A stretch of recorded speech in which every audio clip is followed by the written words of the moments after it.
Welcome back to Clooney Garage, it's Fred here. You saw part one of our episode. We actually went and purchased our MCA coilovers. Today we're going to show you, they've got them fitted, they're in the car's lowered, got the camber set up. We're going to take you through all the settings. Stay with us. The other part of today's video is we're going to share with you some racing decals we can get done to the car. We're going to take you through our racing brake fluid we're going to start using, and also got plans for some braided brake lines. That way the brakes don't heat up and me and Frankie hit the wall at Wakefield. But that's at the end of the episode. Let's go check out these coilovers. All right, coilovers. We're spoiled here. We've got MCA Race Reds. Check out how they look.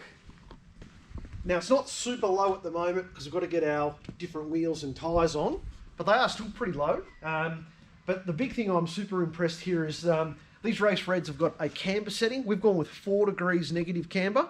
So if you have a look here for a junior, that wheel is popping out a little bit there, and that's going to give us plenty of room when we get our bigger, wider wheels on, because that top of that wheel is way tucked inside that guard. It's going to come out about another inch with the new 9-inch wheels that we get. But if you look there, that's what 4 degrees of negative camber on the front looks like.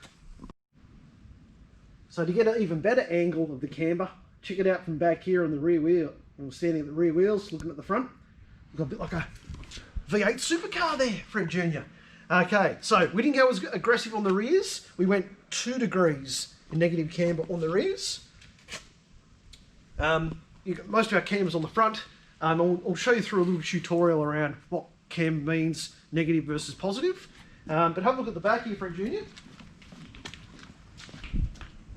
Have a look how low it looks from the back.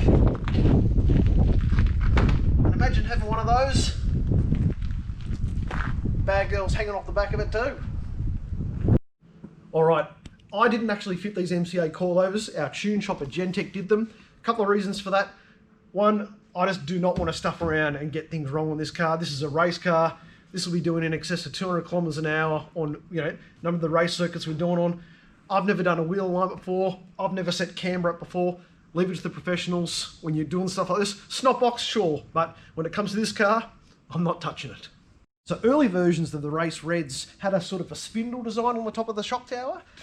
This one's got these little Allen keys for adjustment here as well.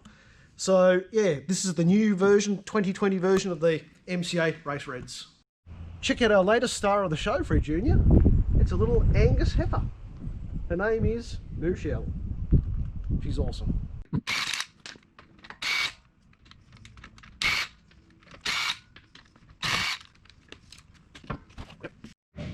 So I'll show you the front coilover there, Fred Jr.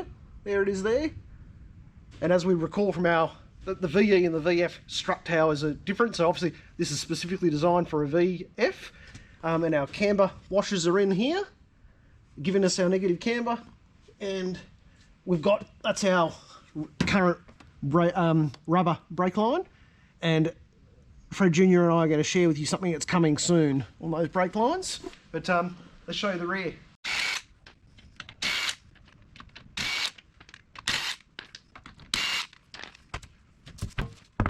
So I'll show you the rear coilovers here, Fred Jr. There they are there.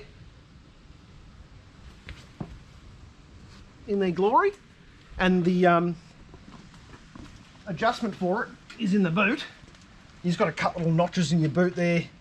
So there's little holes there and there. You can get to the adjustment settings on the coilovers. Alright, so you've seen the coilovers and you're probably wondering how do they feel, and I tell you what, this car feels totally different. With this negative camber setup, the steering felt really light, really pointed and really direct. The spring load settings we've got on the coilovers I've shared in the earlier video, very firm ride. A little bit harsh, but perfect for the track. Perfect for getting the grunt down on this LS7 onto the racetrack.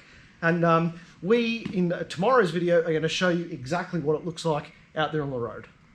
So now we've got the suspension sorted out, we've got to get the brakes up to spec too. So you've seen the rotors, you've seen our Brembos as well. We've got .4 factory brake fluid at the moment. We're going to go up to our brand ambassador program through Penrite. We've got some 10/10ths. Now this boils at about 310 degrees, so this will be perfect for the track application. And also, to go with that, we're going to get the braided lines, and Fred Jr. is going to show you a link of the Harrop braided lines we're going to get fitted very shortly.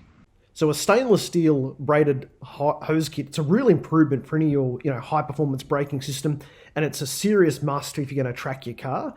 So stainless steel braid lines, they're chosen to sort of eliminate the performance loss due to standard brake line expansion. And if you've got a really old car, and like our VF's 5 years old now, these rubber hoses will seriously deteriorate over time. They get brittle, they get cracks in them, and then they fail. And you don't want that coming into the corner on the main straight.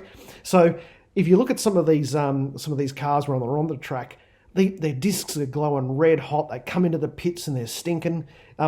You do not want to have bubbling brake fluid. And another easy way to fix that is to make sure that your brake hoses are not the single point of failure.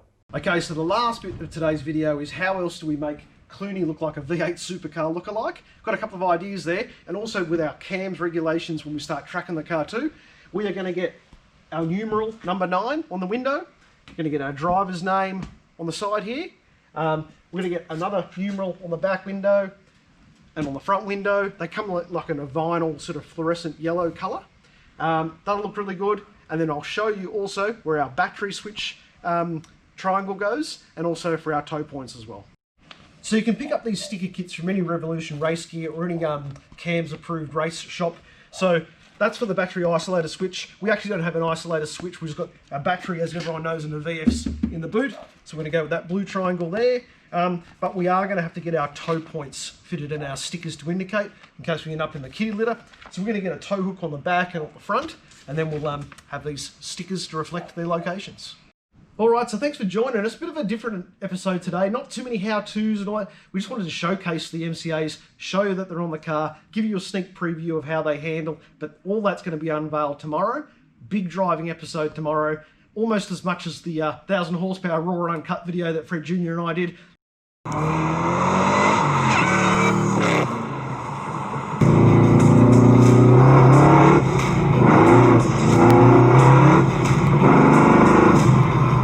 That's up to 6,000 views now. Speaking of which, our subs are up to 580. We're going to start publishing more content now. The algorithm's starting to really publish our videos now, so we're going to do more driving videos, particularly when the Coilovers wheels turn up. We'll get the slick tyres on, but tomorrow should be cool. Check out these race reds and check out us sticking to the road.